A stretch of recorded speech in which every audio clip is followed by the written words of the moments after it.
இணைய திருப்பலியில் கலந்து கொண்ட உங்கள் அனைவருக்கும் என்னுடைய வாழ்த்துக்களையும் நன்றிகளையும் ஜபங்களையும் தெரிவித்துக் கொள்கிறோம்.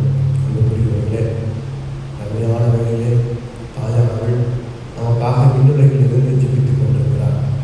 தாயை யாராலும் மறக்கவே முடியாது. கண்டிப்பாக எல்லோருடைய வாழ்க்கையிலும் ஏதோ ஒரு தாக்கத்தை ஏற்படுத்தியிருப்பார் தன்னுடைய ஜெப அனுபவத்தின் மூலமாக. அது மட்டும் உண்மையான உண்மை. தன்னுடைய ஜெப அனுபவத்தின் மூலமாக ஒவ்வொருடைய வாழ்க்கையிலும் ஒரு தாக்கத்தை ஏற்படுத்தியிருப்பார், ஒரு முன்னேற்றத்தை ஏற்படுத்தியிருப்பார், ஒரு எடுத்துக்காட்டான ஒரு வாழ்வை வாழ்ந்தவர் தான் நம்முடைய அன்னை சலேம் அவர்கள்.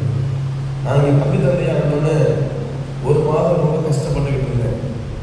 உணவுக்கு அங்கங்கே கூப்பிட்டு இருந்தாங்க சாப்பாட்டுக்கு.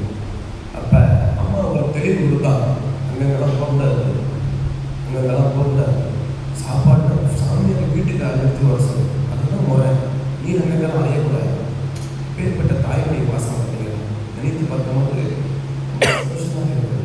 பேர்பட்ட ஒரு தாயுடைய உணர்வு என்னையோ அல்லது பிரபாகர் ஃபாதரையோ அல்லது தாமஸ் ஃபாதரையோ பிரிச்சே பார்க்க மாட்டாங்க. குருத்தில் பிரித்து பார்த்ததே இல்லை. அவர்களுடைய பிள்ளையாகவே நினைத்தார்கள். ஒவ்வொரு பிள்ளை தங்கி போட்டிருந்தால் என் பிள்ளை அப்படின்னு நினைச்சு அவர்களுக்கு வேண்டிய ஜெப காரியங்களை எல்லாம் செய்து கொண்டிருந்தார்கள். இன்னும் சிலப்பாக சொல்லப்போனால் பொருள் உதவியும் செய்தார்கள்.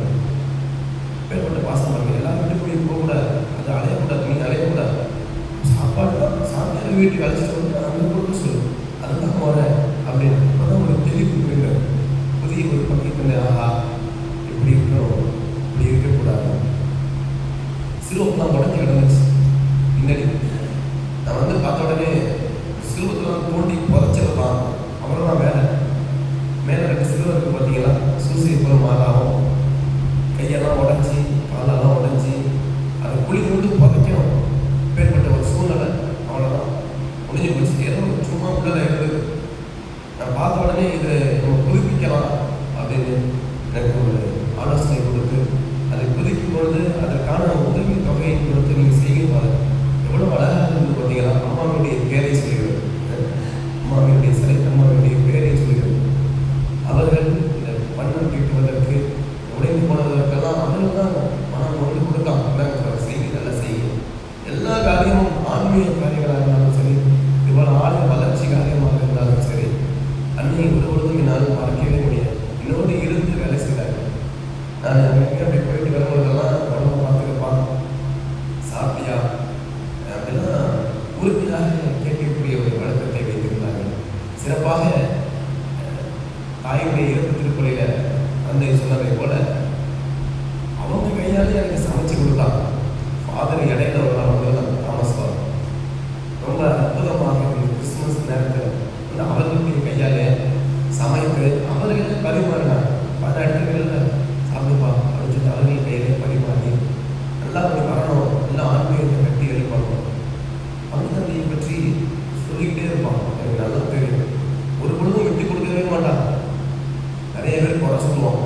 பொதுவாக பங்கு சாமியார் குழுக்களை குறை சொல்லுகிற உதடுகள் இருக்கு. அவர் அப்படி பண்ணுறாரு, இப்படி பண்ணுறாரு, இதை செய்கிறார், அதை செய்கிறார் எல்லாம். ஆனால் ஒரு பொழுதும் குழுக்களை பற்றி அரைகுறைவாகவோ குறையோ ஒரு பொழுதும் சொன்னதே கிடையாது. அவர்களுக்காக ஜெபிப்பார்கள். அதெல்லாம் நம்ம கற்றுக்கொள்ள வேண்டும். குருக்களுக்காக ஜெபிப்பது, குருக்களுக்காக மன்றாடுவது அவருடைய கடைசி ஆசை. நான் நினச்சி பார்த்தேன், இந்த இடத்துல இறந்து போயிருந்தாங்கன்னா ஒரு மணி நேரம் 2 மணி நேரம் கழிச்சு தான் போய் பார்த்துருப்போம். ஆனால் பார்த்தீங்கன்னா நல்லவர்களுக்கு நல்ல இறப்பு ஏற்படும். நல்ல வாழ்ந்தாங்கன்னா நல்ல இறப்பு 81 ஆண்டுகள் அருமையாக வச்சிருந்தாங்க. அந்த மாதிரி சாக போகிறாங்கன்னா யாருக்குமே தெரியாது. 2 மணி நேரத்துக்கு முன்னாடி புகைப்படம் சிரித்து கொண்டு எடுத்தாங்க. இப்படி போயிட்டு வந்தாங்க. உறவுகளோடு பிள்ளைகளோடு ஆண்டவர் அவரை எடுத்துக்கொண்டாங்க. இந்த இறப்பை நான் நினச்சி பார்ப்பேன். எங்கள் அப்பாவுடைய இறப்பு இப்படி தான் இருந்துச்சு. எங்கள் அப்பாவும் உறவுகள் சொந்த பந்தமாக தான் இருக்கிறோம். அவர்கள் பெற்ற பிள்ளைகள் கூடி இருக்கிறோம். என் கையில் தான் உயிர் போயிடுச்சு. அதே மாதிரி ஃபாதர் தாமஸ் அவர்களுடைய கையில் தான் அன்னையுடைய உயிரும் சென்றிருக்கிறோம். அப்போ நல்லவர்களுக்கு ஆண்டவர் நல்ல இறப்பு கொடுப்பாரு. அதை நம்ம நினைச்சுக்கணும். ஆன்மீக வாதிகளுக்கு ஆண்டவர் ஒருபோதும் கைவிட மாட்டார். எதுவும் தற்செயலாக நடப்பதே கிடையாது. எல்லாம் தேவனுடைய சித்தத்தின்படி நடக்குது. நீங்கள் நினைச்சுக்கிறீங்களா தற்செயலாக நடக்குது? அவருடைய கட்டளையின்படி அவருடைய திட்டத்தின்படி ஃபங்க்ஷன் நடக்கணும். இங்கேருந்து அம்மா போகணும்,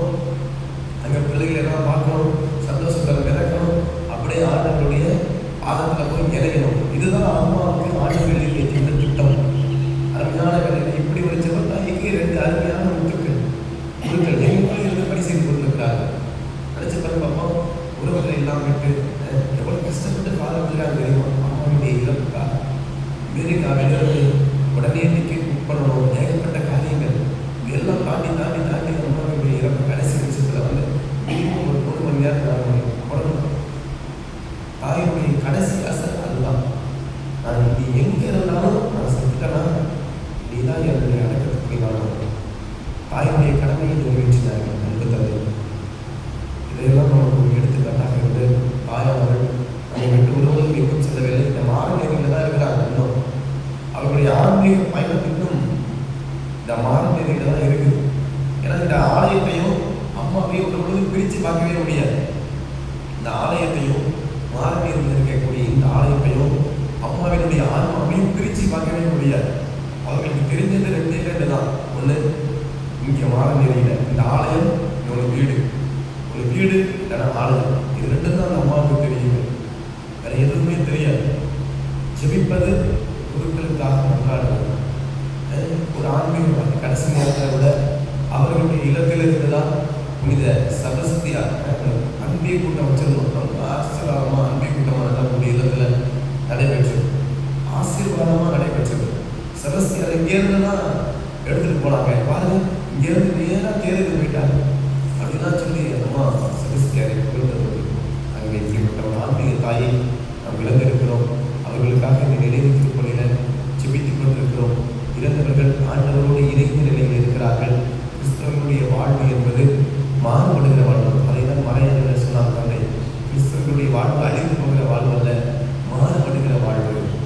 மாறுபடுகிற வாழ்வு ஆண்டவரோடு நித்திய வாழ்வை பெறுகிறோம்.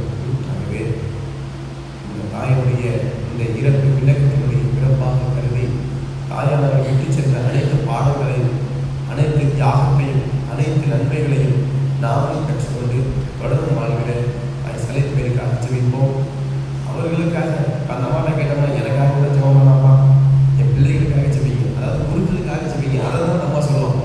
எனக்காக சாமியாருக்காக ஜெபிங்க, சாமியார் அப்படி சாமியார்களுக்காகவே வாழ்ந்த ஒரு அன்பு தாய். எனவே தாயுடைய ஆன்மா இறைவனிலே இழைப்பாக ஜெபிப்போம். இவ்வளோ பேர் வந்திருக்கிறீங்க. தாயுடைய ஆன்மாவின் இழைப்பாச்சிருக்கு. கண்டிப்பாக இங்கே வந்திருக்கிற ஒவ்வொருவருக்கும் தாயானவர் ஏதோ ஒரு அற்புதத்தை செய்வார், ஏதோ ஒரு பரிந்துரையை உங்களுக்கு பெற்று தருவார் என்ற நம்பிக்கை எனக்கு இருக்கு. கண்டிப்பாக நீங்கள் நினைச்சு பார்க்கணும். இந்த திருப்பலியில் கலந்து கொண்டு ஜெபிக்கிற ஒவ்வொரு ஆன்மாவிற்கும் இந்த தாயினுடைய ஜெபமானது, இந்த தாயினுடைய